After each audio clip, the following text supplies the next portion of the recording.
Alright everyone, let's have our nominations ready. A question, why are we doing a Disney Fan Made Award show when 3 of their movies are being nominated at this year's Academy Awards? Well, the Oscars have been slipping on picking their nominations lately, and since Disney has won tons of awards and made lots of projects, why not make the Walt Award just for the fun of it? Actually, that does sound like fun. Why don't other studios do it with their own projects? Nickelodeon is still doing it, and it's being overrun by SpongeBob, and Cartoon Network did it once, but wasted a decade later on sports. Oh yeah. With this, we'll have Spider-Man No Way Home nominated for Best Picture alongside Raya, Free Guy, West Side Story, Encanto, and Shang-Chi.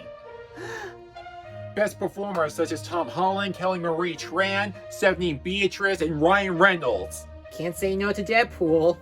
Best shows and specials: Loki, Star Wars Vision, Monsters at Work, What If, and Muppets Haunted Mansion. What do we have for music? And best song, all of the Encanto songs. This seems coordinated and accurate than what my associate is currently doing. Oh, Larry, is that what the votes are saying? Isn't it all the year's Oscar? Amazon Prime Cinderella is everyone's favorite 2021 film. Are you sure? I thought it'd be Spider-Man, Encanto, or even Zack Snyder's Justice League. I don't see anything wrong with this category. See? They're giving us presents!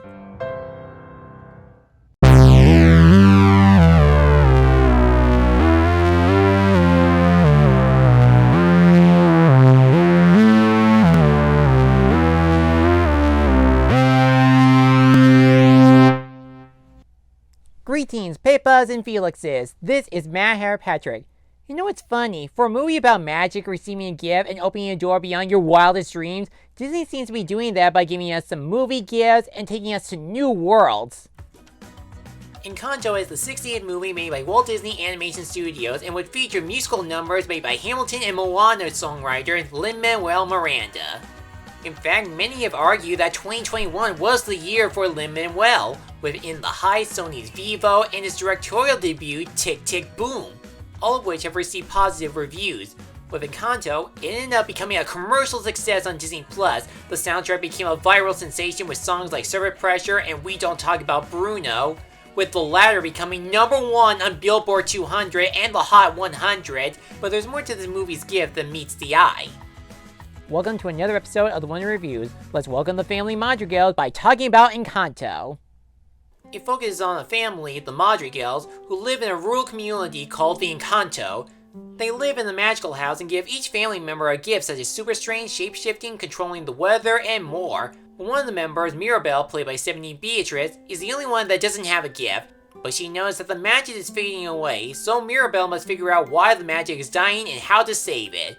It is no surprise that I love the concept of Encanto, which is Spanish for charm or enchantment.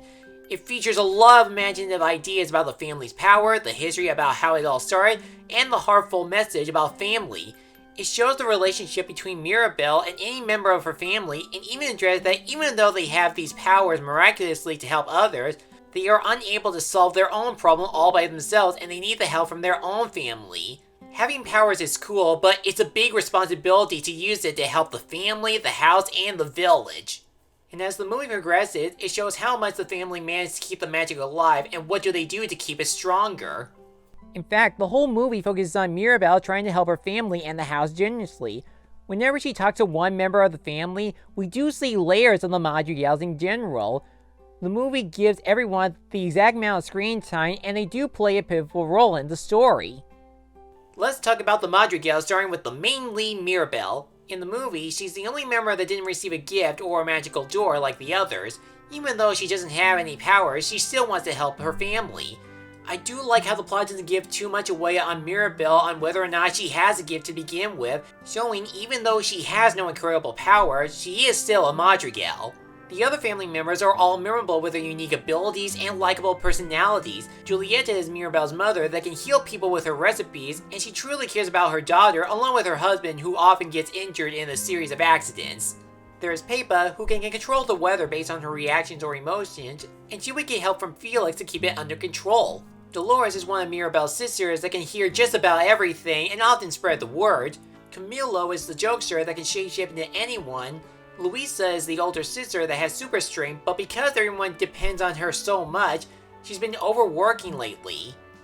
Isabella is the perfect daughter of the Madrigals that blooms flowers that's trying to keep her perfection as she's told, and Antonio is the youngest member that just got his gift on talking to animals and has a close connection to Mirabel.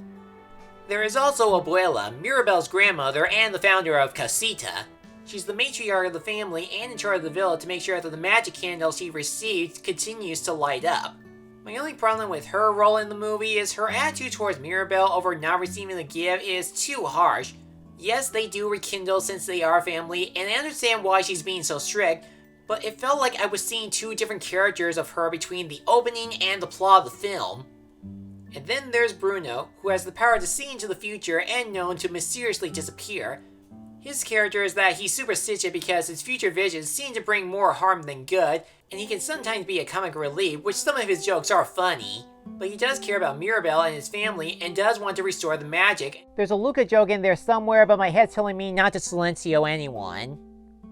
Another portion of the movie that people can't get enough of is the animation. It's vibrant, colorful, and is really full of magic. Starting with the designs, they managed to make each member of the Madrigals distinctive as well as the villagers of the community.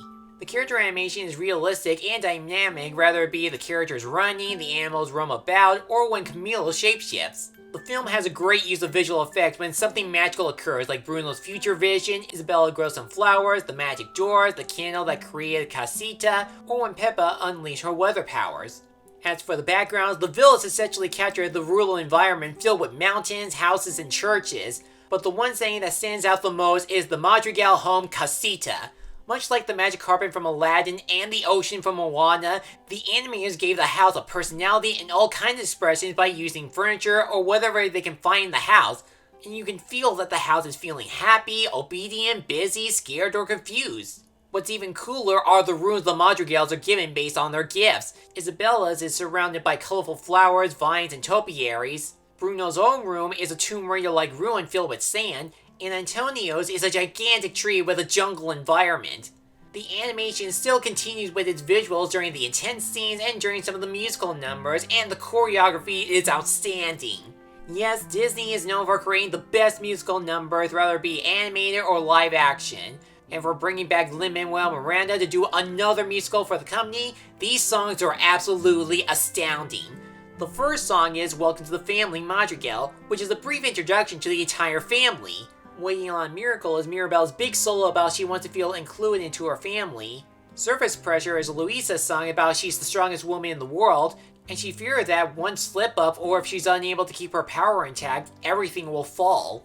What Else Can I Do is about Isabella learning more about her flower power to see if she can make her plants beautiful in her eyes. There's Dos Oragnitas, a soothing song that tells the story about Abuela's past and her role on protecting her family. And All of You is the big finale where the whole family comes together happily. But then there's the catchiest song in the whole movie, We Don't Talk About Bruno. The song is about how Bruno's futures have impacted everyone negatively, which gives out clues on who he is, what happened to him, and what's he hiding that caused him to be exiled, and what does any of this have to do with Mirabel? As much as I really like this song, I just presume Waiting on a Miracle will be the most powerful song of them all. That's just me figuring out which one of these is Encanto's Let Go, How Far I'll Go, or Remember Me. But what makes We Don't Talk About Bruno stand out from all the others is the rhythm from the assembly and its visual storytelling. But for the movie as a whole, it definitely brings out a lot of magic. Encanto is a true enchanting animated movie for both the Disney library and the Lin-Manuel Miranda filmography. The plot is engaging for its message of family, the characters are memorable, the animation is perfect, and the songs are unforgettable. This is a must-watch for everyone. It's got so much love and popularity, people can't stop talking about it. And I don't mean just talking about Bruno, I meant the kind that they want to rewatch the movie and return to the Encanto and Casita. I give the 60th Disney animated movie an A, and it gets the Diploma of Destiny. I'm Mad Hair Patrick. Now if you'll excuse me, I'm going to take some acting classes with Jorge.